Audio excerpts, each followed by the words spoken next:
Please, someone, help me. This monster wants to eat me. Be sure to subscribe to my channel. When I was a kid, I would visit my Uncle Nathan every month or so. He lived in the middle of the woods in Washington, in this big aging Victorian house. I still remember driving up for the first time, seeing the tall spire, its shadow seeming to envelop us as it approached. Nathan wasn't much older than my dad, who was in his late 30s, but he certainly looked older. He'd traveled all across the world and, much to my delight, he'd often regale me with stories about his time abroad. He'd talk about how he camped on the African Sahara or how he'd sailed through the Arctic Circle. He was a bit eccentric, yes, but my uncle was one of the finest men I knew. He was the kind of person who'd give you the last dollar he had, even if it meant he had to go hungry. He always talked about the people he met or the culture he experienced, oftentimes while we fished for cod in the nearby river. Nathan would always talk about that old phrase, walk a mile in another man's shoes, and how I should always see both perspectives. He was a good man and, even today, I respect him infinitely. There is one night, though, that stands out in my memory of him. I was 8 at the time and the two of us had just finished working on Nathan's old Jeep. The sun was just about out of sight, peeking over the mountains and casting an orange hue across the sky. Nathan sent me to bed since we needed to be up early the next day. He hoped we could squeeze some fishing in before I had to go home. As I pulled the covers up, I heard a small clattering outside. I was curious, so I hopped out of bed and crept downstairs. The drapes were pulled back, allowing me to see Nathan, sitting on the edge of the porch. He seemed sullen, breathing heavily as he scanned the tree line. It was then that I noticed the shotgun in his right hand, cold steel shimmering in the sunset light. A small plastic bucket sat on his left, filled with some kind of indescribable red sludge. I looked around the small clearing, noting its various landmarks.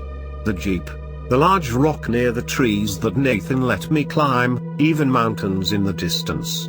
One thing that caught my eye was the shed, just off the right of the house. It was a shabbily built mess that Nathan had always kept locked and bolted tight with several chains.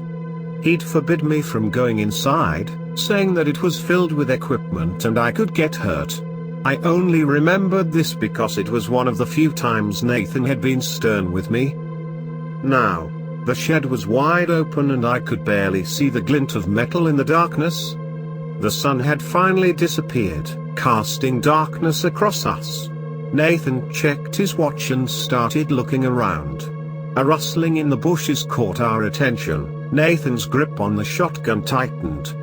A white form emerged from the woods, straddling across the clearing like a wounded deer. It had to have been 7 feet tall, its limbs stretching and morphing as it moved. Its body was deathly white, composed of some amorphous substance, not unlike gelatin. Human-like eyes peppered its form, moving to and fro in a bizarre frenzy until eventually settling on Nathan. A set of teeth, partly human and partly animal, emerged from the creature. Its head, if it could be described as such, looked down upon him. Saliva dripped from its mouth as Nathan placed the bucket before the beast. It looked at it for a moment before another head emerged from it, diving into the bucket and consuming the fluid with a loud slurp. The creature continued to stand before Nathan, almost as though it were waiting. I heard Nathan speak. "Well, what are you waiting for? Get the hell out of here." The creature continued to stare. "I told you before, I'm running out of options here. You think it's easy finding shit you'll eat? I had to put down a dog for that, you fuck." Its grotesque, pearly white teeth shone brightly in the waning sunlight. They curled into a frown as the creature's eyes focused on Nathan. It edged closer towards Nathan, whose form seemed so much smaller than the beast now. I could see his hands tremble as he raised the shotgun on the creature, the safety disengaging with a loud click. Nathan spoke, his voice cracking. "Get the fuck out of here." The beast reeled at his defiance, its many eyes piercing into him. The mouths covering its body all morphed into angry snarls. It had snaked from its body and sat inches from Nathan's face. It was so close I could see the organs and limbs forming beneath its disgusting pale translucent skin. Lungs and kidneys floated about, connecting and disconnecting with other organs. Then, it just turned and left. I watched its pale form gesticulate and morph as it disappeared into the bushes. Nathan stood there for a moment. He stared into the distance like a statue, the wind blowing through the clearing in a shrieking crescendo. I watched him collapse onto the porch, head between his hands as he wept. I moved away from the window, unsure of what to think. I crept back upstairs and crawled into bed. As I stared at the ceiling that I became aware of a light scratching on the window. I turned and immediately froze. There it was, the creature, staring directly at me. Its cancerous form was planted firmly against the window, a single arm protruding outwards and scraping the glass. I wanted to scream, but it felt as though every muscle in my body had locked up. Its mouths all curled into devilish smiles as it stared at me, slime dripping and smearing against the window. My breath caught in my throat as I watched one of its mouths open and a nearly human tongue emerge. The tongue lapped against the window as the beast moaned quietly. I took my attention from its horrifying display just long enough to realize it was edging the window open. Just as I prepared to slam the window shut, Nathan pounded up the stairs and threw the door open. He eyed the creature, raised the shotgun and fired. Glass and slime flew about the room as I pulled the covers over my head. Another shot resounded whilst I felt my sheets become wet. Suddenly, I was grabbed from the bed and embraced. I screamed, only to realize Nathan was holding me, crying. He'd thrown the gun down and told me he was sorry, that he never should have brought him here. I looked to the window. The beast was gone. When my father picked me up the next day, Nathan took him aside and whispered something to him. My father never told me what he said, even on his deathbed. I never went back to Nathan's home, either. I went on with my life. I moved out, got a girlfriend, started going to college. I never even really thought much of my experience. I figured it was some kind of bizarre night terror. However, one day I was with my mother for a family gathering and the topic of my uncle came up. When I asked her about him, she unceremoniously told me he'd died. When I pressed her about it later, she said that he died under bizarre circumstances about a year after my last visit. Curious, I decided to investigate further. I checked into the local police station and managed to sweet-talk the receptionist into letting me look over the files. What I found was odd. The report stated that the house showed signs of forced entry, yet Nathan had apparently died of a self-inflicted shotgun wound. I couldn't find much about his death beyond that, so I decided to go directly to the source. I went to the house. The road was completely decrepit, huge rocks and bushes forcing me to abandon the car and hike the rest of the way. The house was equally destroyed, graffiti and peeling paint coating its monolithic walls. I broke open the door and poked around for a few hours. I still found nothing, apart from an insane amount of cobwebs and dust. Then, whilst searching for Nathan's room, I tripped over a loose board. I caught myself, thankfully, and turned back to pry open the board. the space beneath was filled with piles of rotting paper.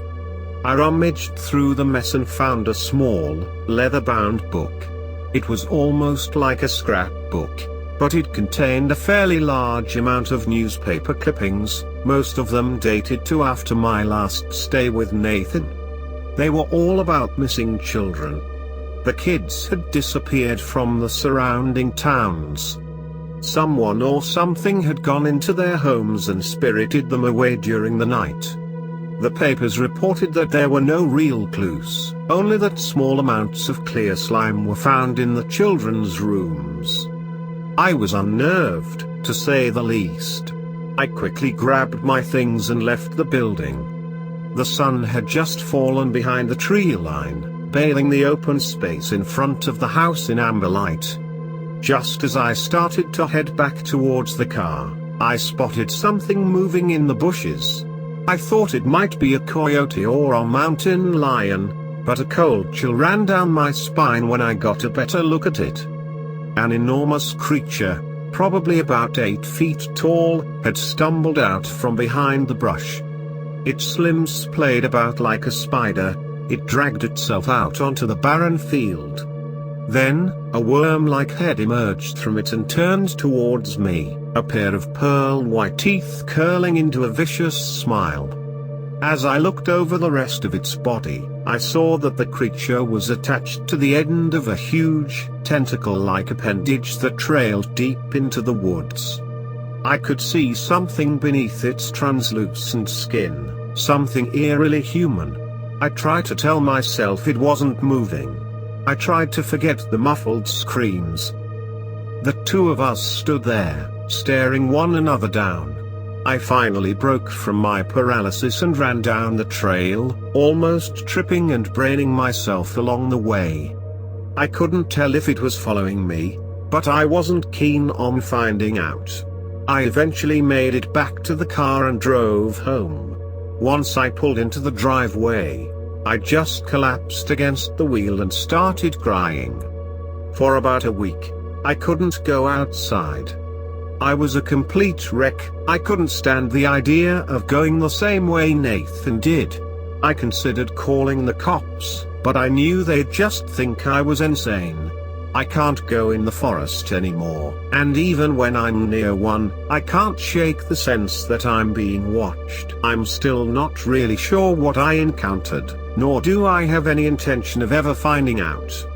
While I've considered the idea of returning to try and kill the creature, I have little doubt I'd suffer the same fate as my uncle.